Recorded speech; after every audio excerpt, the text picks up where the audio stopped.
आपने सुना प्रवेश वर्मा को, कह रहे हैं कि जाट वोटों का ठेका थोड़ी ना ले रखा है जयंत जी ने, और वो गलत पार्टी के साथ जाएंगे तो जाट उनके साथ नहीं जाएंगे। रोहित जी। नहीं, हमने किसानों का ठेका ले रखा है, तो बिल्कुल खुल के कह रहे हैं, हमने किसानों का ठेका ले रखा है और का काम कर रहे हैं और आगे भी हम किसानों की निरंतर सेवा करते रहेंगे, उनकी आवाज में मुखर होते रहेंगे। और जिस तरीके से किसान आंदोलन को बचाने का काम चौधरी अजीत सिंह जी ने किया था 28 जनवरी को फोन कॉल करके राकेश टिकैत जी को, उसी तरीके से हम निरंतर किसानों के साथ खड़े रहेंगे। जब जब किसानों के ऊपर अत्याचार करने का काम करेगा सत्ता दल, तब तक राष्ट्रीय लोकदल आपको पहाड़ की तरह खड़ा हुआ दिखाई पड़ेगा।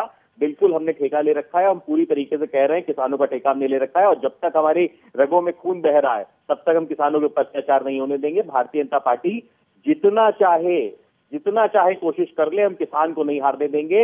हमने देखा इस अहंकारी सरकार ने किस तरीके से कृषि कानूनों को वापस लेने का काम किया, और ये तभी हो पाया जब किसान पूरी तरीके से तटस्थ होकर वहां पे बैठा हुआ था और किसान ये कह रहा था कि इस अहंकारी सरकार से हमें अपने आप को बचाना है, हमें आने वाली पीढ़ियों को बचाना है, हमें आने वाली पुश्तों को बचाना है। और हम खुल के कह रहे हैं, बिल्कुल नेशनल चैनल पे हम कह रहे हैं कि हमने किसानों का ठेका ले रखा है और हम जातिगत राजनीति नहीं करते। चौधरी चरण सिंह जी तो अंतर जाति विवाह में बहुत बिलीव करते थे और उन्होंने उस चीज को आगे बढ़ाया भी, उन्होंने अपने परिवार में भी अंतर जाति विवाह करवाए। तो हम जातियों की बात नहीं करते। और मैं तो चुनाव आयोग से कहता हूँ इसका संज्ञान ले, जिस तरीके से भारतीय जनता पार्टी अपनी हार की बौखलाहट से जाति जाति चिल्ला रही है, यहाँ पे जाट जाट चिल्ला रही है, इस तरीके का हमारे संविधान में कोई प्रावधान नहीं है। भारतीय जनता पार्टी पूरी तरीके से एक्सपोज हो चुकी है कि आप देखिए जाति के ऊपर उतर आए हैं, जाति की राजनीति करेंगे ये अब।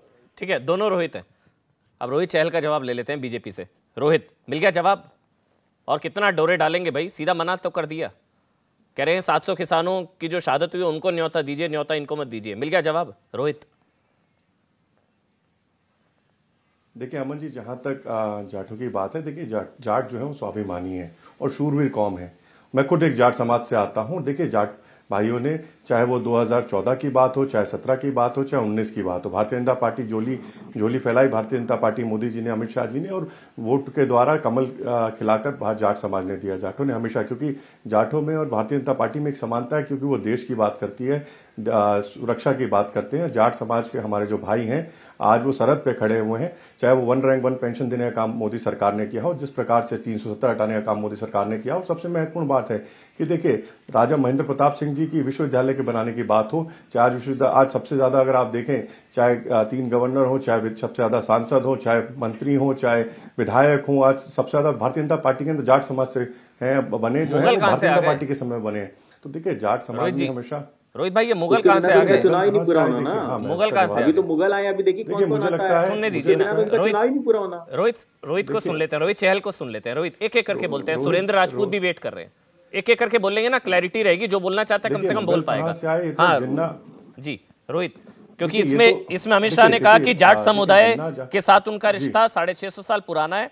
जाट समुदाय ने मुगलों के खिलाफ लड़ाई लड़ी, बीजेपी भी मुगलिया सोच के खिलाफ लड़ रही है, देश की सुरक्षा पर जाट बीजेपी साथ। ये मुगल कहां से आ गए?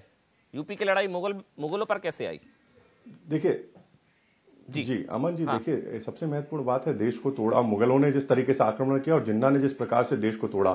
आज जिन्ना किसके सपने में आते हैं? अखिलेश रावत जी के, क्या कहते हैं, यादव जी के सपने में आते हैं। अखिलेश यादव जी को जिन्ना आते हैं और जिन्ना का प्यार उनके लिए निकल जाता है। तो जिन्ना के औलादों का अगर प्यार नजर आ रहा है, महत्वपूर्ण बात इतनी है कि जिस प्रकार से पाकिस्तान जिनको अपना दुश्मन नहीं दिखाई दे रहा समाजवादी पार्टी को, और सबसे बड़ी बात क्या है, आजम खान जिसने कवाल कांड कैसे भूल सकता है जाट समाज। हमारे मुजफ्फरनगर के अंदर हमारे जो भाई थे जिनकी हत्या समाजवादी के लोगों ने की, और उनको छुड़ाने का काम जो 2 बहन की सुरक्षा के लिए 2 भाइयों ने अपनी जान दी, उसको छुड़ाने का 7 दोषियों छुड़ाया किसने?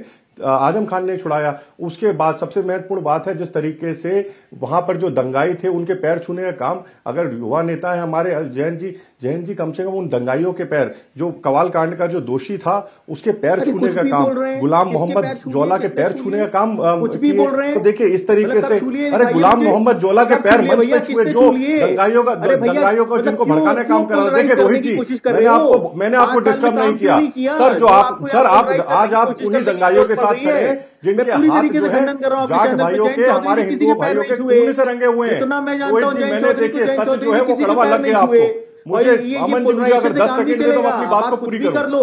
अमन जी, मैं 10 सेकंड में तो अपनी बात को पूरी करूं। किसानों के लिए कुछ काम कर दिया होता, अगर आप 10 सेकंड किसानों को महंगी बिजली ना दी होती, गन्ना किसानों को 14 दिन में भुगतान कर दिया होता, किसानों को आपने ब्याज देने का काम किया होता, अगर 14 दिन में भुगतान नहीं हुआ है तो आज आपको वोट पोलराइजेशन की जरूरत नहीं पड़ती, आज आपको हिंदू मुसलमान करने की जरूरत नहीं पड़ती, आज आपको पाकिस्तान तक पहुंचने की जरूरत नहीं पड़ती, आपको जिन्ना तक पहुंचने की जरूरत नहीं पड़ती, आपको यहां तक पहुंचने, इस स्तर तक उतरने की जरूरत नहीं पड़ती कि आप बताएं कि किस नेता ने किसके पैर छू लिए। अरे कुछ तो शर्म करो भाई, अपने आप को संस्कारी पार्टी मानते हो और पैर छूने को भी बताने लग गए हो, अब पोलराइज करने को। अरे मेरे भाई कुछ तो शर्म करो।